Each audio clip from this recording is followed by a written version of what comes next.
Book 8. Banquet in the House of Alcinous the Games. Now when the child of morning, rosy-fingered Dawn, appeared, Alcinous and Ulysses both rose, and Alcinous led the way to the Phaeacian place of assembly, which was near the ships. When they got there they sat down side by side on a seat of polished stone, while Minerva took the form of one of Alcinous' servants, and went round the town in order to help Ulysses to get home.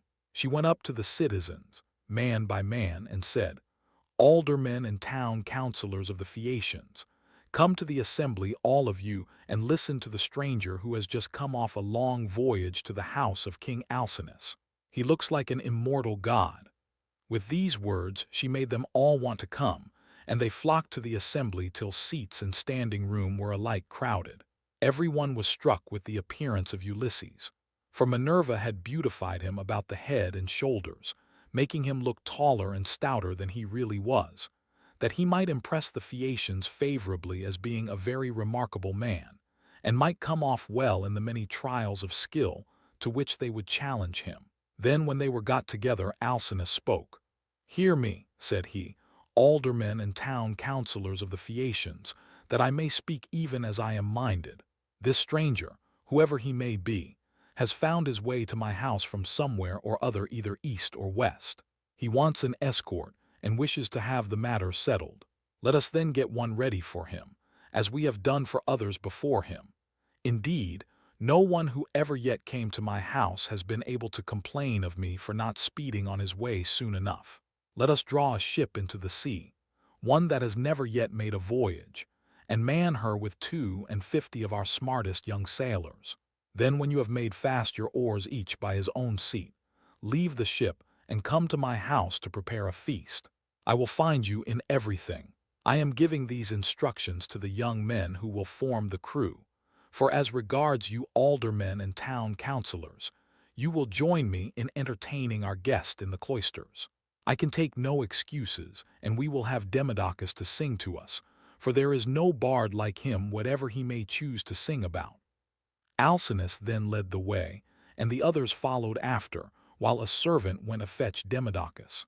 The 52 picked oarsmen went to the seashore as they had been told, and when they got there they drew the ship into the water, got her mast and sails inside her, bound the oars to the thole pins with twisted thongs of leather, all in due course, and spread the white sails aloft.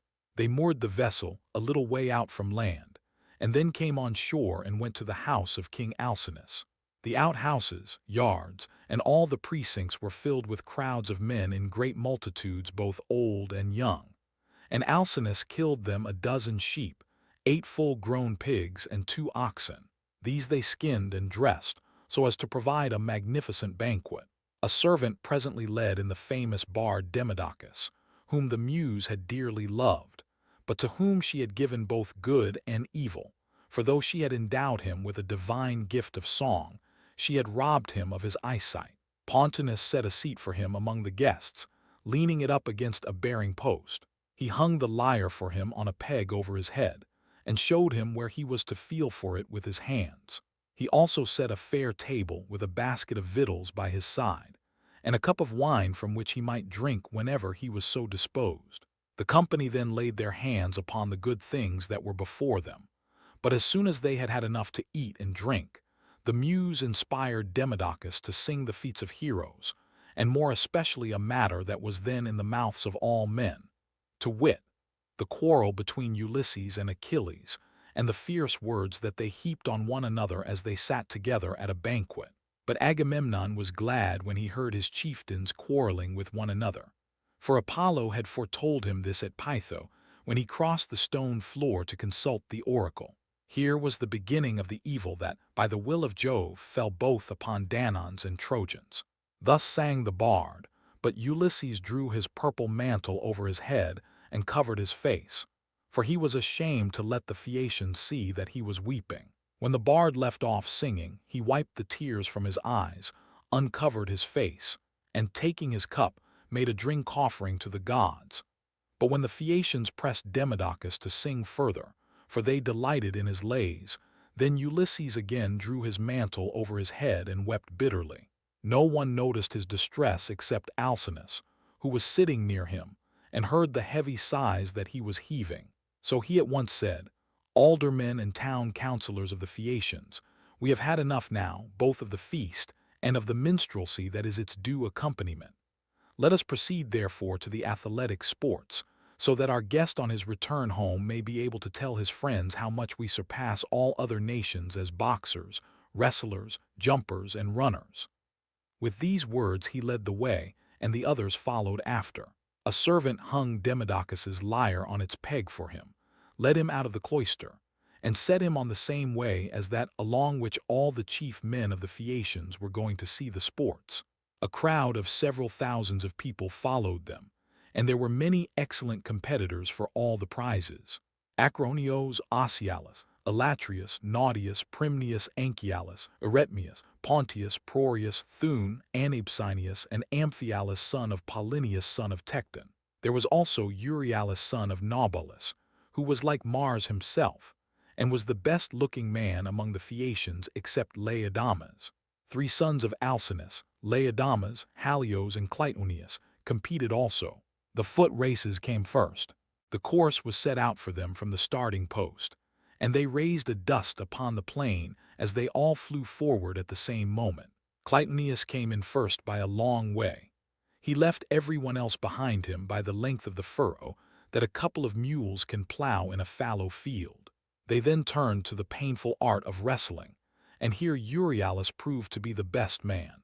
Amphialus excelled all the others in jumping, while at throwing the disc there was no one who could approach Elatrius. Alcinous's son Laodamas was the best boxer, and he it was who presently said, when they had all been diverted with the games, "Let us ask the stranger whether he excels in any of these sports. He seems very powerfully built. His thighs, calves, hands, and neck are of prodigious strength, nor is he at all old, but he has suffered much lately, and there is nothing like the sea for making havoc with a man, no matter how strong he is." "You are quite right, Laodamas," replied Euryalus. "Go up to your guest and speak to him about it yourself." When Laodamas heard this, he made his way into the middle of the crowd and said to Ulysses, "I hope, sir, that you will enter yourself for some one or other of our competitions, if you are skilled in any of them. And you must have gone in for many a one before now. There is nothing that does anyone so much credit all his life, long as the showing himself, a proper man, with his hands and feet. Have a try therefore at something, and banish all sorrow from your mind. Your return home will not be long delayed, for the ship is already drawn into the water and the crew is found." Ulysses answered, "Laodamas, why do you taunt me in this way? My mind is set rather on cares than contests. I have been through infinite trouble, and am come among you now as a suppliant, praying your king and people to further me on my return home." Then Euryalus reviled him outright and said, "I gather, then, that you are unskilled in any of the many sports that men generally delight in. I suppose you are one of those grasping traders that go about in ships as captains or merchants, and who think of nothing but of their outward freights and homeward cargoes.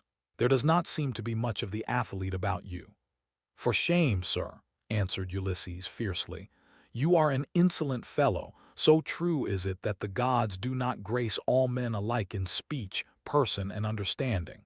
One man may be of weak presence, but heaven has adorned this with such a good conversation that he charms everyone who sees him. His honeyed moderation carries his hearers with him, so that he is leader in all assemblies of his fellows, and wherever he goes he is looked up to. Another may be as handsome as a god, but his good looks are not crowned with discretion. This is your case. No god could make a finer-looking fellow than you are, but you are a fool. Your ill-judged remarks have made me exceedingly angry, and you are quite mistaken, for I excel in a great many athletic exercises. Indeed, so long as I had youth and strength, I was among the first athletes of the age. Now, however, I am worn out by labor and sorrow, for I have gone through much both on the field of battle and by the waves of the weary sea. Still, in spite of all this I will compete, for your taunts have stung me to the quick." So he hurried up without even taking his cloak off, and seized a disc, larger, more massive and much heavier than those used by the Phaeacians when disc-throwing among themselves. Then, swinging it back, he threw it from his brawny hand, and it made a humming sound in the air as he did so. The Phaeacians quailed beneath the rushing of its flight as it sped gracefully from his hand, and flew beyond any mark that had been made yet. Minerva, in the form of a man, came and marked the place where it had fallen. "A blind man, sir," said she, "could easily tell your mark by groping for it. It is so far ahead of any other. You may make your mind easy about this contest, for no Phaeacian can come near to such a throw as yours." Ulysses was glad when he found he had a friend among the lookers-on, so he began to speak more pleasantly. "Young men," said he, "come up to that throw if you can, and I will throw another disc as heavy or even heavier. If anyone wants to have a bout with me, let him come on, for I am exceedingly angry. I will box, wrestle, or run. I do not care what it is, with any man of you all except Laodamas, but not with him because I am his guest, and one cannot compete with one's own personal friend. At least I do not think it a prudent or a sensible thing for a guest to challenge his host's family at any game, especially when he is in a foreign country. He will cut the ground from under his own feet if he does. But I make no exception as regards anyone else, for I want to have the matter out and know which is the best man. I am a good hand at every kind of athletic sport known among mankind. I am an excellent archer. In battle, I am always the first to bring a man down with my arrow, no matter how many more are taking aim at him alongside of me. Philoctetes was the only man who could shoot better than I could when we Achaeans were before Troy and in practice. I far excel everyone else in the whole world, of those who still eat bread upon the face of the earth. But I should not like to shoot against the mighty dead, such as Hercules or Eurytus the Oechalian, men who could shoot against the gods themselves. This in fact was how Eurytus came prematurely by his end, for Apollo was angry with him and killed him because he challenged him as an archer. I can throw a dart farther than anyone else can shoot an arrow. Running is the only point in respect of which I am afraid some of the Phaeacians might beat me, for I have been brought down very low at sea. My provisions ran short, and therefore I am still weak." They all held their peace except King Alcinous, who began, "Sir, we have had much pleasure in hearing all that you have told us, from which I understand that you are willing to show your prowess, as having been displeased with some insolent remarks that have been made to you by one of our athletes, and which could never have been uttered by anyone who knows how to talk with propriety. I hope you will apprehend my meaning, and will explain to any one of your chief men who may be dining with yourself and your family when you get home, that we have an hereditary aptitude for accomplishments of all kinds. We are not particularly remarkable for our boxing, nor yet as wrestlers, but we are singularly fleet of foot and are excellent sailors. We are extremely fond of good dinners, music, and dancing. We also like frequent changes of linen, warm baths, and good beds. So now, please, some of you who are the best dancers set about dancing, that our guest on his return home may be able to tell his friends how much we surpass all other nations as sailors, runners, dancers, and minstrels. Demodocus has left his lyre at my house, so run some one or other of you and fetch it for him."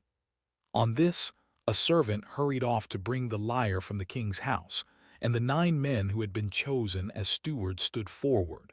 It was their business to manage everything connected with the sports, so they made the ground smooth and marked a wide space for the dancers. Presently the servant came back with Demodocus's lyre, and he took his place in the midst of them, whereon the best young dancers in the town began to foot and trip it so nimbly that Ulysses was delighted with the merry twinkling of their feet. Meanwhile the bard began to sing the loves of Mars and Venus, and how they first began their intrigue in the house of Vulcan. Mars made Venus many presents and defiled King Vulcan's marriage bed, so the sun, who saw what they were about, told Vulcan. Vulcan was very angry when he heard such dreadful news, so he went to his smithy brooding mischief, got his great anvil into its place, and began to forge some chains which none could either unloose or break, so that they might stay there in that place. When he had finished his snare, he went into his bedroom and festooned the bedposts all over with chains like cobwebs. He also let many hang down from the great beam of the ceiling. Not even a god could see them, so fine and subtle were they. As soon as he had spread the chains all over the bed, he made as though he were setting out for the fair state of Lemnos, which of all places in the world was the one he was most fond of. But Mars kept no blind lookout, and as soon as he saw him start, hurried off to his house, burning with love for Venus.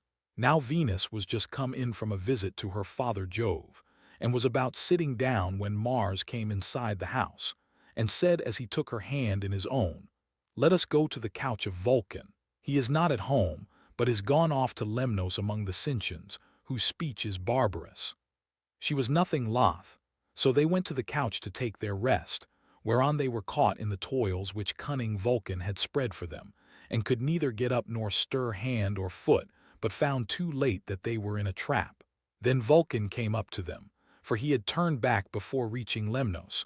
When his scout, the sun, told him what was going on, he was in a furious passion, and stood in the vestibule making a dreadful noise as he shouted to all the gods. "Father Jove," he cried, "and all you other blessed gods who live forever, come here and see the ridiculous and disgraceful sight that I will show you. Jove's daughter Venus is always dishonoring me because I am lame. She is in love with Mars, who is handsome and clean built, whereas I am a cripple. But my parents are to blame for that, not I. They ought never to have begotten me. Come and see the pair together, asleep on my bed. It makes me furious to look at them. They are very fond of one another, but I do not think they will lie there longer than they can help, nor do I think that they will sleep much. There, however, they shall stay till her father has repaid me the sum I gave him for his baggage of a daughter, who is fair but not honest." On this, the gods gathered to the house of Vulcan. Earth-encircling Neptune came, and Mercury the bringer of luck, and King Apollo, but the goddesses stayed at home, all of them for shame. Then the givers of all good things stood in the doorway, and the blessed gods roared with inextinguishable laughter, as they saw how cunning Vulcan had been, whereon one would turn towards his neighbor saying, "Ill deeds do not prosper, and the weak confound the strong. See how limping Vulcan, lame as he is, has caught Mars, who is the fleetest god in heaven, and now Mars will be cast in heavy damages." Thus did they converse, but King Apollo said to Mercury, "Messenger Mercury, giver of good things, you would not care how strong the chains were, would you, if you could sleep with Venus?" "King Apollo," answered Mercury, "I only wish I might get the chance, though there were 3 times as many chains, and you might look on, all of you, gods and goddesses, but I would sleep with her if I could." The immortal gods burst out laughing as they heard him, but Neptune took it all seriously, and kept on imploring Vulcan to set Mars free again. "Let him go," he cried, "and I will undertake, as you require, that he shall pay you all the damages that are held reasonable among the immortal gods." "Do not," replied Vulcan, "ask me to do this. A bad man's bond is bad security. What remedy could I enforce against you if Mars should go away and leave his debts behind him along with his chains?" "Vulcan," said Neptune, "if Mars goes away without paying his damages, I will pay you myself." So Vulcan answered, "In this case I cannot and must not refuse you." Thereon he loosed the bonds that bound them, and as soon as they were free they scampered off, Mars to Thrace and laughter-loving Venus to Cyprus and to Paphos, where is her grove, and her altar fragrant with burnt offerings. Here the Graces bathed her, and anointed her with oil of ambrosia such as the immortal gods make use of, and they clothed her in raiment of the most enchanting beauty. Thus sang the bard, and both Ulysses and the seafaring Phaeacians were charmed as they heard him. Then Alcinous told Laodamas and Halius to dance alone, for there was no one to compete with them. So they took a red ball which Polybus had made for them, and one of them bent himself backwards and threw it up towards the clouds, while the other jumped from off the ground and caught it with ease before it came down again. When they had done throwing the ball straight up into the air, they began to dance, and at the same time kept on throwing it backwards and forwards to one another, while all the young men in the ring applauded and made a great stamping with their feet. Then Ulysses said, "King Alcinous, You said your people were the nimblest dancers in the world, and indeed they have proved themselves to be so. I was astonished as I saw them. The king was delighted at this, and exclaimed to the Phaeacians, aldermen and town councillors, our guest seems to be a person of singular judgment. Let us give him such proof of our hospitality as he may reasonably expect. There are 12 chief men among you, and counting myself there are 13. Contribute, each of you, a clean cloak, a shirt, and a talent of fine gold. Let us give him all this in a lump down at once, so that when he gets his supper he may do so with a light heart. As for Euryalus, he will have to make a formal apology and a present too, for he has been rude. Thus did he speak. The others, all of them, applauded his saying, and sent their servants to fetch the presents. Then Euryalus said, King Alcinous, I will give the stranger all the satisfaction you require. He shall have my sword, which is of bronze, all but the hilt, which is of silver. I will also give him the scabbard of newly sawn ivory into which it fits. It will be worth a great deal to him. As he spoke, he placed the sword in the hands of Ulysses and said, Good luck to you, father stranger. If anything has been said amiss, may the winds blow it away with them, and may heaven grant you a safe return, for I understand you have been long away from home, and have gone through much hardship. To which Ulysses answered, Good luck to you too, my friend, and may the gods grant you every happiness. I hope you will not miss the sword you have given me along with your apology. With these words, he girded the sword about his shoulders, and towards sundown the presents began to make their appearance, as the servants of the donors kept bringing them to the house of King Alcinous. Here his sons received them, and placed them under their mother's charge.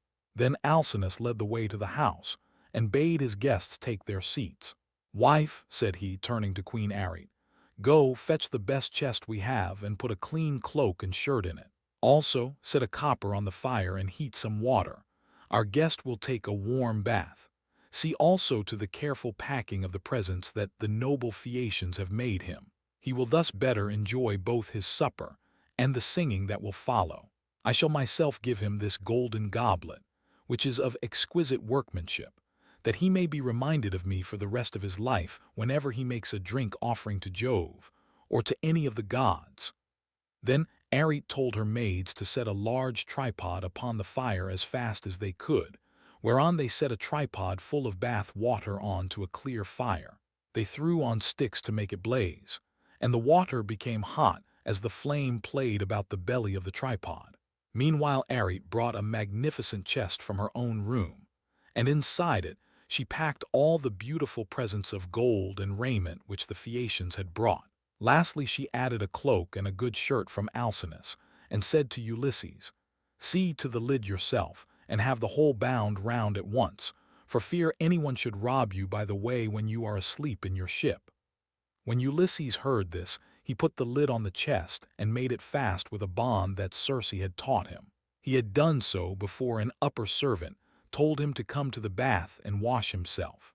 He was very glad of a warm bath, for he had had no one to wait upon him ever since he left the house of Calypso, who, as long as he remained with her, had taken as good care of him as though he had been a god. When the servants had done washing and anointing him with oil, and had given him a clean cloak and shirt, he left the bathroom and joined the guests who were sitting over their wine. Lovely Nausicaa stood by one of the bearing posts supporting the roof of the cloister, and admired him as she saw him pass. Farewell, stranger, said she. Do not forget me when you are safe at home again, for it is to me first that you owe a ransom for having saved your life. And Ulysses said, Nausicaa, daughter of great Alcinous, may Jove, the mighty husband of Juno, grant that I may reach my home. So shall I bless you as my guardian angel all my days, for it was you who saved me. When he had said this, he seated himself beside Alcinous. Supper was then served, and the wine was mixed for drinking.